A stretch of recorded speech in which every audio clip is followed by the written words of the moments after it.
Hello guys, and welcome to a lovely evening here in northwest Madagascar. So today I thought I should actually introduce myself a bit more to you and tell you who I am, how I've got to this position, and then talk to you about how you can get yourself into the wilderness and expedition field, as well as some companies out there which may help employ you and help assist you going forward in this sector. So when I left school at 17, I went and lived in South Africa for a couple of years, working on a safari farm, working as a game ranger. Then I also went to Thailand, Indonesia and the Far East Asia and became a scuba instructor. While I was at university, I was lucky enough to do a wide variety of things, and I've ended up with a master's in marine biology. And whilst I was doing that, I was lucky enough to travel to places like Barbados, back to South Africa, and again across to Indonesia, where we did scientific research. It's scuba diving scientific research. I've always had the massive passion for traveling, and that led me to go do transport medical equipment from the UK all the way to Mongolia whilst I was at university. When I left university, I was a bit lost at what to do, and I went on to go do my paramedic training, worked as a paramedic for the Scottish Ambulance Service for 4 years, then worked as a team leader for 3 years, got my BSc. Then I went and did a postgrad in remote and offshore medicine before going on to do my advanced paramedic practitioner. In 2022, I decided to go and move on, and I worked for a private company which just was designed to try and set up private healthcare facilities for tourists coming to the Highlands of Scotland. So imagine that when you're going on holiday to like the Maldives or somewhere really nice, all of these sort of sites have their own medic on site just to help give the tourists a level of protection. So that was my job for about a year. After that, I went on to become a university lecturer, teaching paramedics, teaching advanced practice, as well as being a specialist advisor to the tropical and wilderness medicine course run by the Royal College of Physicians and Surgeons in Glasgow. Whilst I was a university lecturer, I was lucky enough to get involved with both the Paramedic Emergency Care Society at Glasgow Cali, as well as to be able to work with the Glasgow Wilderness Extreme Medicine Society based out of the University of Glasgow. This gave me an opportunity to meet loads of aspiring doctors and paramedics who want to go and get involved in this wilderness and expedition medicine field. Whilst I've been helping them, I've been able to go to places like their expedition weekends up in Loch Lomond. I've done trips away with them to down to Ayrshire, and I've also helped out at a couple of competitions which are called Wild Trials every year, which are where a variety of universities from across the UK send teams of 4 to go compete in wilderness and expedition scenarios.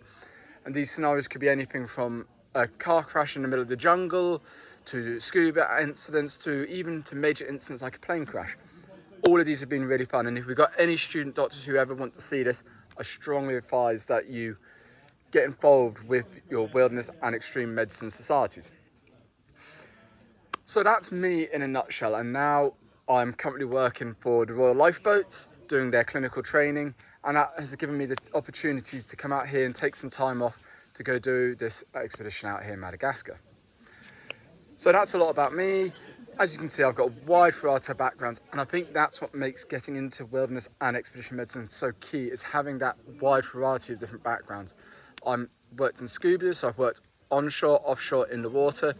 I'm a keen skier. I'm happy working at heights and in polar environments, and I've got a good way of working with a variety of different locals by through experience of getting to know people.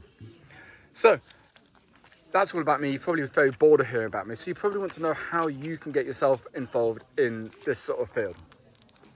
So the best thing I can say to start with is get involved with these wilderness societies. Volunteer to be assessors, volunteer to help, because this helps you make these contacts you need, because having contacts is how you mostly get into this field. But also doing some extra CPD, doing some extra courses will help you drastically. And I've just written down some of the key ones I can think of. I apologise now, I'm doing this all off the top of my head because I've got no internet access here, so if any of the information I give you in the next few minutes is wrong, I apologise now. So One of the first courses I'll talk to you about is the course which I'm loosely affiliated with now, and that's through the College of Remote and Offshore Medicine. They offer a variety of postgrad and short courses, all designed and geared to help you get experience in the wilderness and offshore sectors. They run training weekends in places like Malta, and they also do a lot of work online CPD courses which you can sign up for. There's a whole variety of other courses, and loads of different institutions are offering them now. I did my remote and offshore medicine postgrad through the Royal College of Surgeons of Edinburgh. Really enjoyed it. A fully online course with a couple of residential weekends if you want to go to it. I thoroughly enjoyed it. But the Royal College of Physicians and Surgeons of Glasgow also do a very similar postgrad, as well as a master's course which focuses on expedition and tropical medicine. Again, most of this is done online, but you do have some really interesting residential weekends with them. The big one we can't get away from talking about, because everyone knows about them, is the MSc in Extreme Medicine, run by Exeter University in collaboration with the World Extreme Medicine Group. That course is amazing. I really wanted to do it myself. Lots of residential, lots of hands-on training. I just couldn't afford it at the time due to my personal circumstances. But if you get the chance to do it, I strongly recommend you get a chance to do that course. Other places you can do wilderness medicine training, there's a company in Cumbria called Wilderness Medicine Training who offer a variety of different hands-on training courses which are really interesting, as well as you could do more major postgrad courses through like the London School of Hygiene and Tropical Medicine, who will give you really good postgrad experience and give you a formal qualification at the end of it. Other ways you can get involved is through the World Extreme Medicine Group. And they offer a variety of really good short courses, and it's all residential, all hands-on. They range from courses in Cumbria right through to courses in Antarctica, in Australia, in Botswana, all of which give you really good specific hands-on training. And even more beneficial, it allows you to network. You can meet new people and you can get involved and get these additional skills. So that's some advice I'd give you to get into the field. I know most of you watching this are probably connected to the College of Remote and Offshore Medicine, and I really hope you enjoy their courses, and hopefully you might see me giving you a couple of lectures going forward. But now the key thing you want to know is, how do you actually get involved in these expeditions? How do you get hands-on, and how do you make these contacts? So the key thing I'd say is most expedition medics don't get paid, especially for the first couple of courses. Most of the time these companies might help pay your flights, they might cover your subsidies, but your first couple of expeditions you definitely can't expect to be paid. Even further on, expeditions cost huge amounts of money, and often the deal is you can be the medic if you can be the medic, and they will waive all the expedition fees. There's a couple of companies out there which ask you to pay to be their medic, or they'll give you a reduced fee to do their courses. For example, I know there's lots of companies out there who offer medics a 10% discount to go climb, for example, Kilimanjaro. If you want to do that, that's absolutely great. Just be aware of things like you've got increased insurance costs. You need to make sure where your equipment's coming from. You need to do all of this. And I would say, is that 10% discount worth changing what you want to do when you get out there? Because you will be on call 24/7, and you'll in essence have a second job on these expeditions. So, best ways to break into these fields: do these extra courses, but also volunteer in the UK.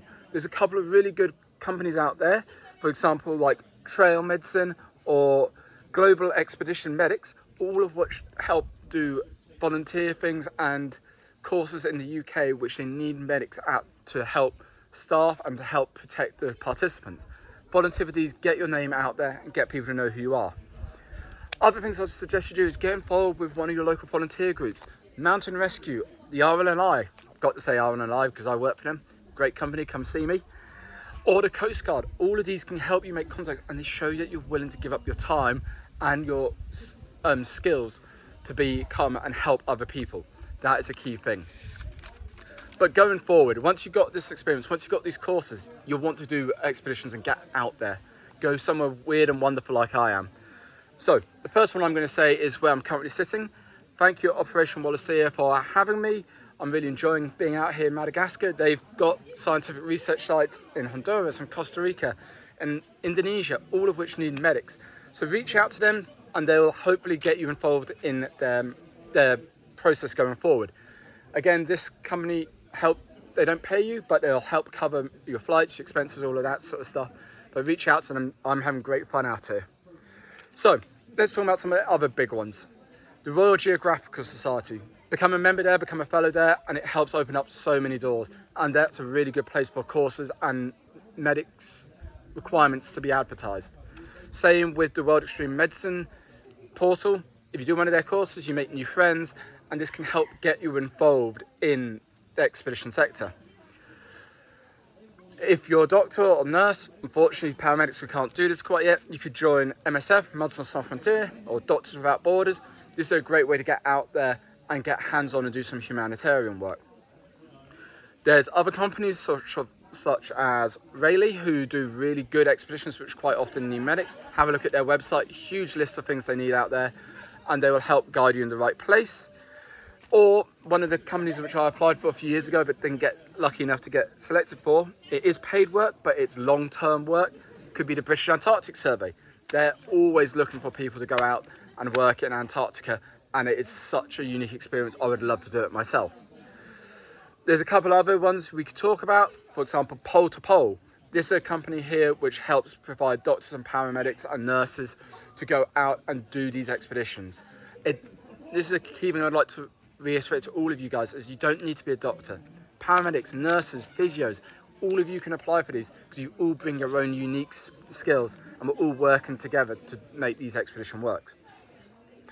One of my friends recently worked for a company called Virtual Doctors, and they were looking at setting up telehealth and top cover in places like, I believe it was Malawi.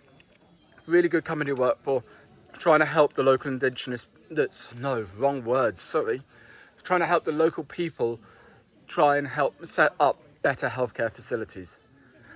A couple of other ones that I thought I would mention is Unique Expeditions. This company here is designed, they'll help set up CVs, they'll help try and find you some paid work. They are a really good company. I met one of their key members of last year at Wild Trials. Again, that student doctor led thing, really nice group of people there.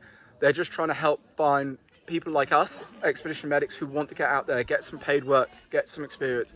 So reach out to them. Really good group of people out there. I'd strongly suggest talking to them. And there's one final group which I thought I would mention, which we can't ever go away from, which is an excellent organisation to do if you want to get involved in this sort of thing. And that's the Army. The Army, the RAF, the Navy, all of these guys, especially as a reservist or anything like that, you get the chance to travel the world, you get the chance to do humanitarian work, you get to see weird and wonderful things, you get new skills, you get new friendships. If you are eligible to join any of the armed forces as a reservist, I really wish I could have done it when I was a bit younger, but unfortunately I don't fulfill their criteria. But that is a great way to getting out there, getting these new skills, etc. So there's loads of other companies out there, loads of things out there which can help get you into this field. So reach out. If you've got any questions about any of this, please reach out to me directly and I can link you up with people I know. I've got friends who've worked in the Army, I've got friends who worked in universities, I've got friends who work for all of these companies. Reach out and I'll try and point you in the right place. Any questions, give me a shout. Thank you.